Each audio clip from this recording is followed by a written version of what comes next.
మా తెలంగాణ, ఇది మా ఆంధ్రప్రదేశ్. శాతవాహనులు, చాళుక్యులు, కాకతీయులు, కుతుబ్ షాహీ నిజాంలు మతాలకు అతీతంగా పరిపాలన జరిగిన గడ్డ తెలంగాణ.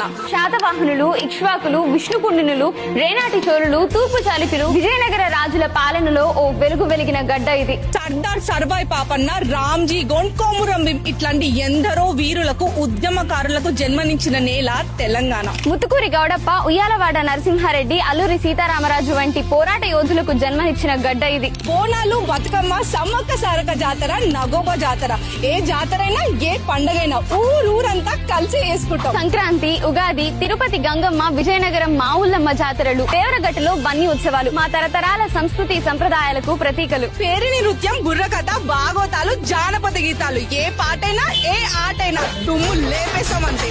ఆంధ్రుల జీవనాడి కూచిపూడి, ధింస, తప్పెటగుళ్ళు, లంబాడి నృత్యం వంటి ఎన్నో రీతులు మా సంస్కృతికి సారథులు.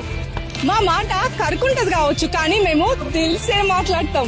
దేశ భాషలందు తెలుగు లెస్స అన్నారు శ్రీకృష్ణదేవరాయలు. అనేక యాసలు కలిసిన రమ్యమైన భాష మా తెలుగు భాష. ఆంధ్రప్రదేశ్ అయినా తెలంగాణ అయినా, రాష్ట్రాలు వేరైనా ప్రాంతాలు ఏవైనా, మనం అందరం ఒక్కటే. అన్నదమ్ముల్లా, అక్క చెల్లెల్లా, మనందరిది ఒకే కుటుంబం. అట్లుంటది మా తెలుగు వాళ్ళతోని వల్ల.